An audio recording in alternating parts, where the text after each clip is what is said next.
మెదక్ జిల్లా నర్సాపూర్లో పురపాలక సంఘం చైర్మన్ అశోక్ గౌడ్ పర్యటించారు. పట్టణంలో పచ్చదనం స్వచ్ఛదనం కార్యక్రమాన్ని ప్రారంభించారు. పురపాలక సంఘ కార్యాలయం నుండి అంబేద్కర్ చౌరస్తా వరకు భారీ ర్యాలీ నిర్వహించారు. ఇంటి పరిసరాలను పరిశుభ్రంగా ఉంచుకోవాలన్నారు. దీంతో దోమలు ప్రబలకుండా ఉంటాయన్నారు.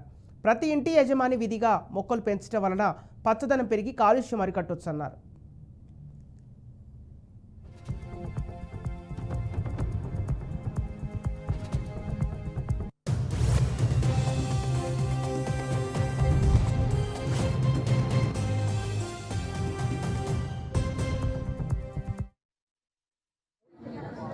పచ్చదనం అనే కార్యక్రమం మరి నర్సాపూర్ మున్సిపల్ కార్యాలయం ఆధ్వర్యంలో చేయడం జరిగింది.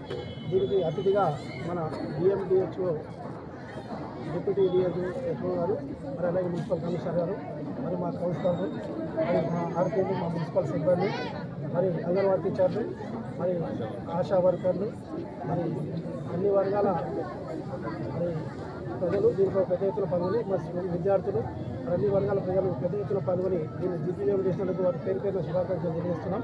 ఎందుకంటే పచ్చదనం పరిశుభ్రత మరి అందరం దాన్ని కాపాడుకోవాల్సిన అవసరం ఎంతైనా ఉంది. ఈ ప్రభుత్వం అయితే ఏదైతే చేపట్టిందో మరి ఈ కార్యక్రమం మరి చెట్లు నాటాలి, అదేవిధంగా పరిసరాలు పరిశుభ్రంగా ఉంచుకోవాలనే పద్ధతిలో మనకి ఈ ప్రభుత్వం మరి వారం రోజుల పాటు దీన్ని చేయడం జరిగింది. మరి దాన్ని ప్రతి ఒక్కరు కూడా దీన్ని దిగ్విజయం చేయాలని తెలియజేస్తున్నాం.